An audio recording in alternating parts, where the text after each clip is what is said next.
Science NCERT का जो book है साइंस में, उसका chapter 1 matter in our surroundings करवाऊँगी। Hope you all like it. मैं लाइन वाइज ही पढ़ाने की कोशिश करूँगी आप लोग को, ताकि आप लोग को थोड़ी भी दिक्कत ना आए और ये पूरा आराम से आप लोग समझ पाओ। As we look at our surroundings, we see a large variety of things with different shapes, sizes and textures. मतलब कि अगर हम अपने आसपास या इर्द गिर्द के चीज़ों को देखें तो हम देखेंगे कि बहुत सारी चीज़ें हैं जो कि उनकी शेप जो होती है, उनकी आकार होती है, उनकी साइज़ होती है और उनका जो टेक्सचर्स होता है कि कैसे बनावट होती है, तो वो बहुत ही अलग होती है एक दूसरे से।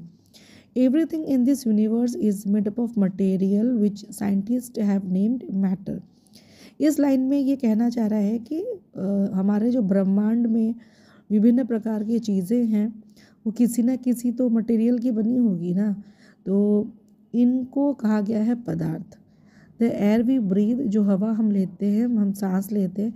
द फूड वी ईट, जो भोजन खाते हैं। स्टोन्स हो गए, क्लाउड्स हो गए, स्टार्स हो गया, प्लांट्स हो गया, एनिमल्स हो गया, even a drop of water और a particle of sand, everything is matter.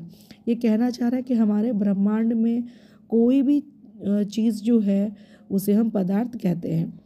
We can also see as we look around that all the things mentioned about occupy space and have मास।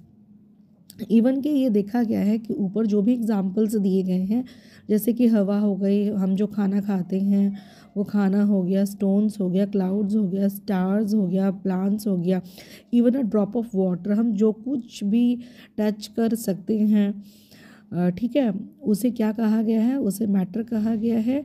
और उसमें एक खासियत ये भी पाई गई है कि उसका एक मास होता है, उसका अपना एक व्हाट यू से द्रव्यमान होता है और इसकी एक वॉल्यूम होती है। वॉल्यूम मतलब कि वो कितनी जगह वो छेकती है, ठीक है, वो कितनी जगह लेती है, उसे उस वस्तु की वॉल्यूम कही गई है।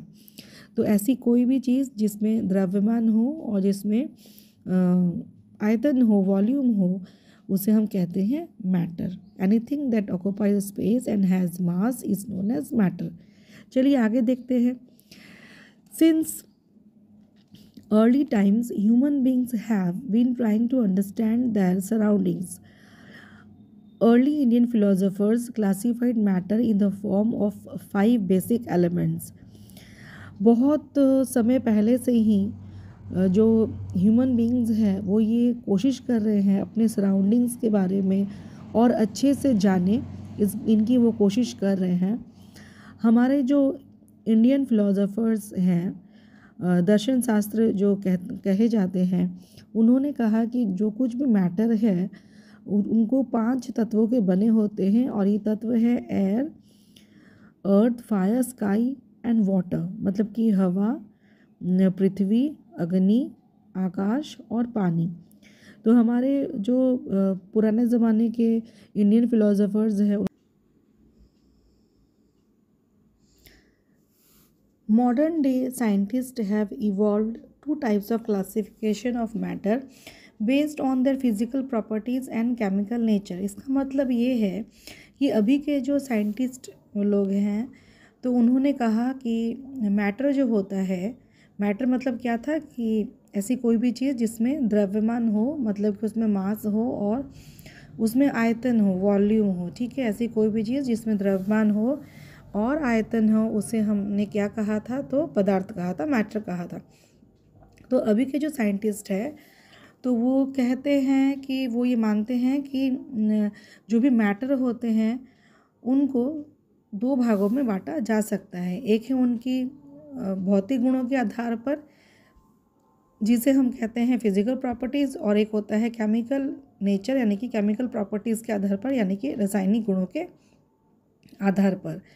तो इस चैप्टर में, in this chapter we shall learn about matter based on its physical properties. Chemical aspects of matter will be taken up in subsequent chapters. इस चैप्टर में हम सिर्फ मैटर के फिजिकल प्रॉपर्टीज़ के बारे में ही पढ़ने वाले हैं। तो अभी तक हमने क्या जाना, हमने जाना कि जो मैटर होता है, मैटर मतलब क्या होता है, तो ऐसी कोई भी चीज़ जिसमें द्रव्यमान हो, आयतन हो, उसे हम मैटर कहते हैं। और मैटर को दो भागों में बांटा जा सकता है उनके भौतिक गुणों के आधार पर। भौतिक गुण का मतलब होता है कि वो दिखता कैसा है, उसका कलर क्या है, उसकी वेट क्या है, इस आधार को हम कहते हैं भौतिक गुण। और रासायनिक गुण यानी कि केमिकल प्रॉपर्टीज़ का मतलब होता है कि जो पदार्थ हमें मिला है वो एक्चुअली किस चीज़ों की बनी हुई है। तो यहाँ हम कॉम्पोजिशन की बात नहीं करेंगे, इस चैप्टर में हम सिर्फ फिजिकल यानी कि भौतिक गुणों के बारे में ही बात करेंगे। तो देखिए यहाँ दिया हुआ है 1.1 फिजिकल नेचर ऑफ मैटर। तो सबसे पहले हम पढ़ेंगे कि matter is made up of particles. जो मैटर होते हैं वो किसके बने होते हैं, तो वो कणों के बने होते हैं। For a long time two schools of thought prevailed regarding the nature of matter. Our school believed matter to be continuous.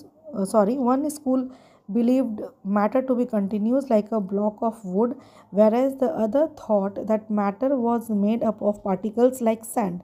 Let us perform an activity to decide about the nature of matter. Is it continuous or particulate? ये 1.1.1 जो matter is made up of particles, इसमें यह लिखा हुआ है कि पहले के टाइम पे दो थॉट्स आई थी कि कुछ लोग कहते थे कि जो ये पार्टिकल्स है, मैटर किसकी बनी होती है, तो पार्टिकल्स की बनी होती है। तो ये पार्टिकल्स कैसी हैं, तो ये पार्टिकल्स आपके वुड की तरह है, कंटिन्यूस है। मतलब ये कहना चाहता है कि इसमें पार्टिकल्स के बीच में कोई भी स्पेस खाली नहीं है। और दूसरा जो कह रहा है कि ये पार्टिकुलेट नेचर का होगा, इसका मतलब ये है कि जो पार्टिकल्स है वो मतलब जो मैटर है, मैटर के जो पार्टिकल्स हैं, मैटर किससे बनी होती है, तो छोटे छोटे पार्टिकल्स की बनी होती है और ये पार्टिकल्स के बीच में जगह खाली है। तो यहाँ पे दो थॉट आई थी, या तो ये कंटिन्यूस है या तो ये पार्टिकुलेट है। कंटिन्यूस में पार्टिकल्स के बीच में कोई स्पेस नहीं होगा, वैराज पार्टिकुलेट में ये कहना चाहता है कि पार्टिकल्स के बीच में स्पेस होगा। तो लेट्स परफॉर्म वन एक्टिविटी जो कि यहाँ दी हुई है। देखिए यहाँ पे आप यहाँ पे पिक्चर देख सकते हैं कि सबसे पहले क्या लिया गया है, एक बीकर लिया गया है और इस बीकर में पानी लिया गया है और इस पानी के लेवल को मार्क कर लिया गया है, एक निशानी लगा दी गई है कि कितना पानी हमने इसमें भरा है। अब उस पानी में जब हम 1 चम्मच नमक डालेंगे तो फिर नमक डालने के बाद हम उसको स्टीयर करेंगे, अच्छे से मिक्स कर लेंगे एंड देन आफ्टर हम फिर पानी का लेवल चेक करेंगे। तो हमने ये पाया कि पानी का लेवल तो बढ़ा ही नहीं, पानी जितना था उतना ही रह गया। इससे क्या मालूम चलता है कि वाटर जो है, वाटर क्या है, तो वाटर एक मैटर है, because it has mass, it has volume, so water को हम मैटर कह सकते हैं। और ये मैटर जो है, ये वाटर जो है, जो कि एक मैटर है, वो किसकी बनी होती है, तो वाटर पार्टिकल्स की बनी हुई है। और इस वाटर पार्टिकल्स के बीच में खाली जगह होगी तभी तो ये सॉल्ट उसमें घुल गया और उसका लेवल नहीं बढ़ा। अगर इसके बीच में खाली जगह नहीं होती तो इसका लेवल बढ़ता, लेकिन ऐसा तो हुआ नहीं, लेवल तो नहीं बढ़ा। तो इट क्लियरली शोज़, ये छोटा सा एक्सपेरिमेंट जो है यह क्लियरली इंडिकेट करता है जो भी मैटर है वो पार्टिकल्स के बने होते हैं और ये पार्टिकल्स के बीच में स्पेस होती है, यानी कि ये कॉन्टिन्यूस नहीं होते, ये पार्टिकुलेट होते।